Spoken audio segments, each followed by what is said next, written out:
Todos nós desejamos saber o que ocorrerá nos últimos dias, levando ao retorno do Senhor Jesus Cristo. Os discípulos de Jesus também almejavam compreender e questionaram Jesus a respeito disso, conforme descrito em Mateus capítulo 24, verso 3. E também em 2 Timóteo capítulo 3, verso 2. Encontramos 8 características que se manifestaram nos seres humanos nos últimos dias. Homens serão egoístas, presunçosos, gananciosos, orgulhosos, blasfemos, desobedientes aos pais, ingratos e profanos. Ao estarmos atentos a esses sinais, devemos ter cuidado para não nos envolvermos com aqueles que se manifestam. A Bíblia utiliza a palavra homens para incluir também incrédulos quanto os crentes, abrangendo homens e mulheres. Portanto, ao observarmos os sinais no mundo, devemos nos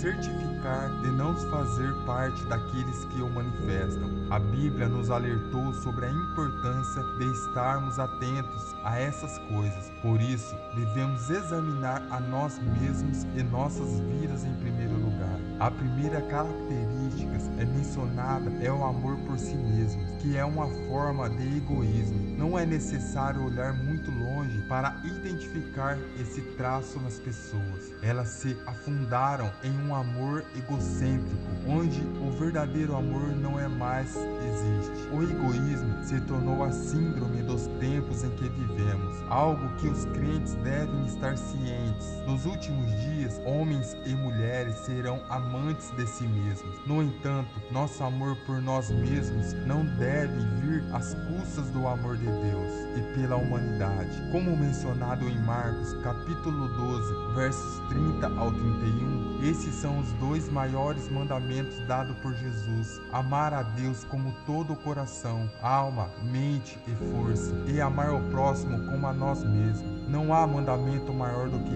este. Jesus nos ensina que o objeto do nosso amor deve ser direcionado a Deus e às outras pessoas, nossos irmãos e irmãs. Infelizmente, muitos estão preocupados apenas consigo mesmo e se importam menos com os outros. O egoísmo está no cerne dos nossos problemas hoje e a raiz de todos os pecados, como vimos na história de Eva no Jardim do Éden, quando Satanás atentou com o egoísmo, dizendo-lhe para desobedecer a Deus e se tornar como ele. Todo pecado, na realidade, é egoísmo, é escolher satisfazer um desejo próprio. O egoísmo é o que causa atritos e divisões, destruindo casamentos e qualquer relacionamento que prospere em um ambiente egoísta. Para superar o egoísmo, devemos seguir o exemplo de Jesus Cristo, que dedicou sua vida aos outros. Em Hebreus capítulo 12, verso 2,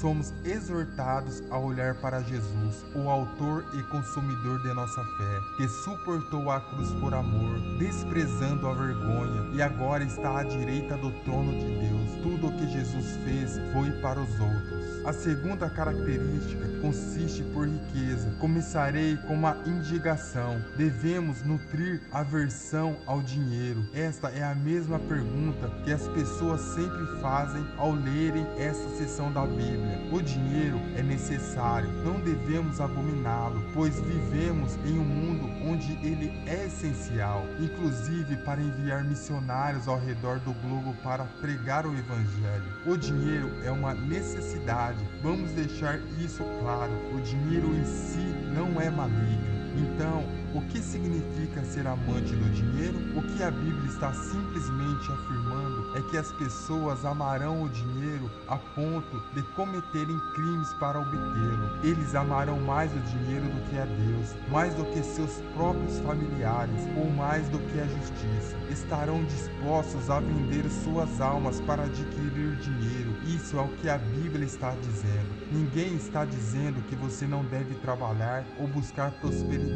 Amar mais o dinheiro do que a Deus é pecado. Hoje em dia, ouvimos as pessoas dizerem que são capazes de fazer qualquer coisa para conseguir o dinheiro. inclusive matar por ela. Esse é o amor ao dinheiro do qual devemos fugir. É isso que a Bíblia aborda em 1 Timóteo capítulo 6, verso 10, onde diz que o amor ao dinheiro é a raiz de todo mal, levando alguns a se desviarem da fé e a se afligirem com muito sofrimento. Como cristão, precisamos aprender a priorizar e a fazê-lo devemos buscar agradar a Deus. Se você está buscando dinheiro e trabalhando para obtê-lo, a Bíblia nos diz em Mateus capítulo 6, verso 33, para buscar primeiro o reino de Deus e a sua justiça, e a todas essas coisas serão acrescentadas a você. Fuja do amor ao dinheiro. Coloque suas esperanças nas alturas, não nas coisas terrenas, pois onde você coloca sua prioridade e busca a Deus,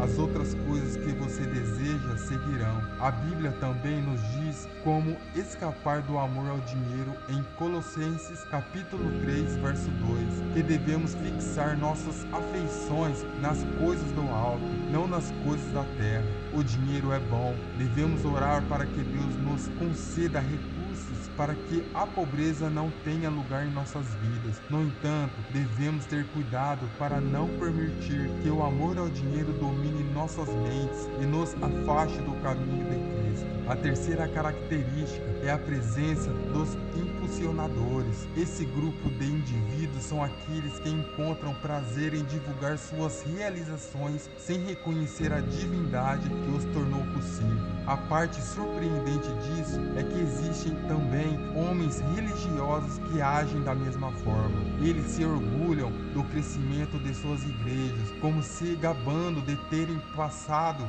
de nenhum membro para milhares ou até centenas de milhares de membros, sem apreciar ou reconhecer a divindade. Essas pessoas estão presentes no mundo atualmente. Na Bíblia, são chamadas de impulsionadores, conforme a palavra, mas agora vos gloriais em vossas presunções. Toda glória, tal como está, é maligna. Devemos estar atentos a esses tipos de pessoas e garantir que não caíamos na mesma categoria. Eles não têm lugar em Cristo, enquanto nós não estamos julgando-as. Deus não deseja que ninguém se vanglorie. Se você precisa se orgulhar de algo, deixe que seu orgulho esteja em Cristo, como está escrito em 1 Coríntios, capítulo 1, versos 31. Portanto, como está escrito, aquele que se gloria, gloria-se no Senhor. A quarta característica, o orgulho, é frequentemente mencionado como um traço negativo e prejudicial. Ele é associado a uma atitude de arrogância, presunção e elevada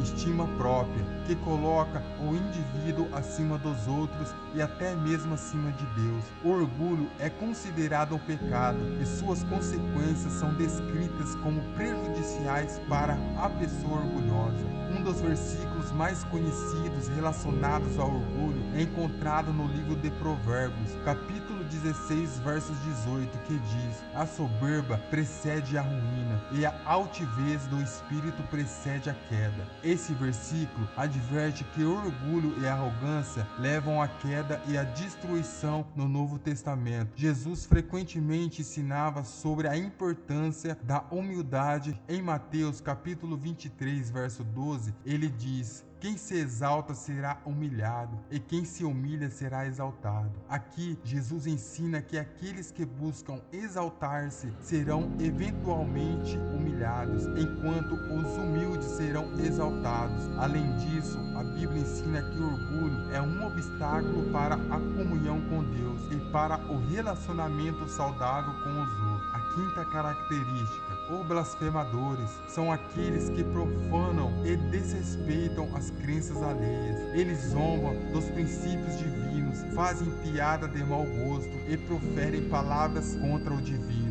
Quando alguém declara ser cristão, é comum que os descrentes, sem respeito pela religião alheia, blasfemem. Diante disso, não cabe a nós julgar ou condenar aquele que blasfema, mas podemos expressar o que é correto e o que não é. É importante destacar que os blasfemadores estão se tornando mais comum atualmente, pois empenham-se em desacreditar da existência de Deus e falar contra ele. A sexta característica é uma das piores e mais marcantes, é a rebeldia em relação aos pais. Jesus demonstrou um amor especial pelas crianças, chamando-as para perto dele. Alguns versículos descrevem as crianças como uma bênção divina, como Salmo 127, verso 3, que diz que os filhos são uma herança do Senhor e uma recompensa. Além disso, os mandamentos de Deus também tratam dos filhos, especificamente no primeiro mandamento como promessa. Em Efésios, capítulo 6, verso 2, que nos instrui a honrar pai e mãe. No entanto, o que observamos no mundo atual é a falta de respeito pelos pais. Muitas pessoas não honram seus pais de maneira alguma, contrariando o que a Bíblia ensina. Devemos educar nossos filhos no caminho correto e evitar que se envolvem como tais pessoas, pois eles são a herança do Senhor. Deus deseja usá-los da mesma forma que usou Samuel. A sétima característica, princípio, é sobre o reconhecimento. Existem pessoas que têm dificuldades em valorizar as bênçãos que Deus lhe deu, mesmo as pequenas coisas. Como seguidores de Cristo, devemos aprender a expressar gratidão a Deus. Em todos os momentos devemos estar sempre agradecidos a Ele, não apenas pelas coisas que Ele já fez, mas também por aquelas que Ele ainda fará. Não podemos afirmar que somos filhos de Deus e não saber como expressar palavras de gratidão a Ele em todos os momentos. O versículo 18 de 1 Tessalonicenses nos exorta a dar graças em todas as circunstâncias, pois essa é a vontade de Deus para nós em Cristo Jesus. A Bíblia nos diz que devemos agradecer apenas quando estamos felizes ou quando recebemos algo de Deus, mas sim em todas as situações devemos sempre dar graças, pois essa é a vontade de Deus, mesmo quando nos sentimos profanos.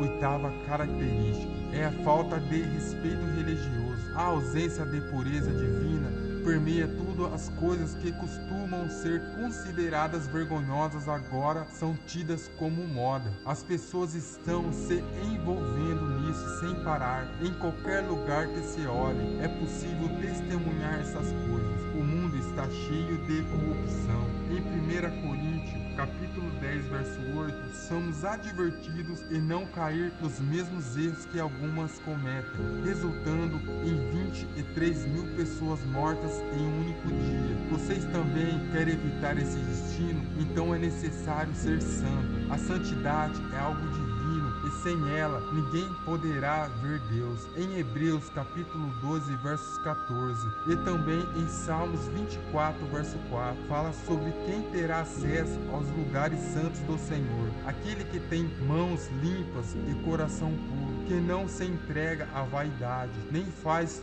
juramentos falsos. Todos esses sinais das coisas que já estão acontecendo no mundo devem nos alertar para a necessidade de estar preparados e vigilantes, aguardando a segunda vinda de Jesus. Não devemos nos envolver em práticas e devemos garantir que permanecemos em Cristo, pois fomos encontrados pela graça e transferidos para a luz de Cristo. Gostaram do vídeo? Não se esqueça de se inscrever em nosso canal para demais pessoas adquirirem mais conhecimento da palavra de Deus. Até o próximo vídeo, até mais!